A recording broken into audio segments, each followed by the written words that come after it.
A montage of photographs depicting students and teachers, a graphic of the Perkins logo and the words, "Teachable Moments."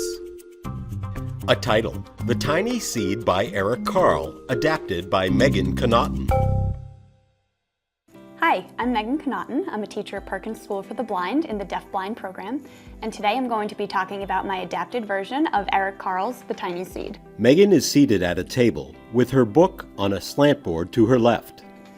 This book was initially created for a kindergarten-age student who has cortical visual impairment as well as physical disabilities.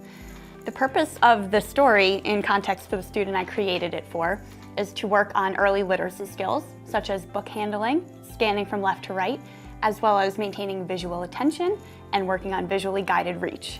However, the story can also be adapted to be used for students working at a higher level of literacy.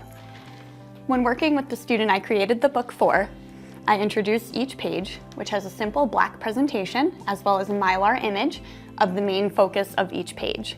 The book was not created to work on concept development, instead to work on simple visual attention.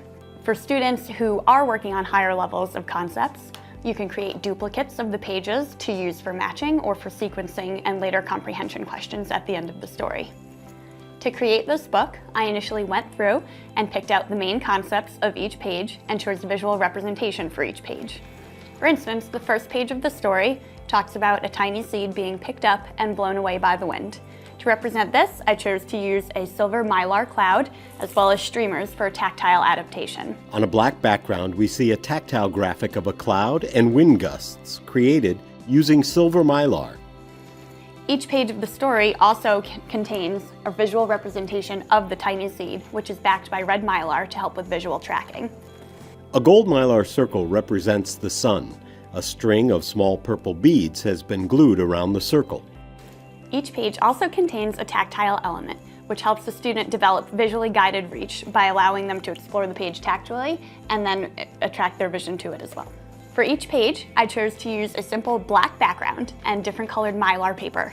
I used simple shapes to create each visual representation, such as blue triangles for mountains. I glued them on the black background and then laminated the pages for stability and durability. 3 blue triangles representing mountains are also capped with silver Mylar. After I laminated each page, I went through and added different simple tactile elements to each page to encourage the student to develop their visually guided reach. The page contains a shiny gold fish with red fins and tail. The final page is a spiky green cactus growing from sand represented by a bumpy rubber pad. Once I completed the different tactile additions to each page, I simply bound the book together using loose binder rings to create a full book.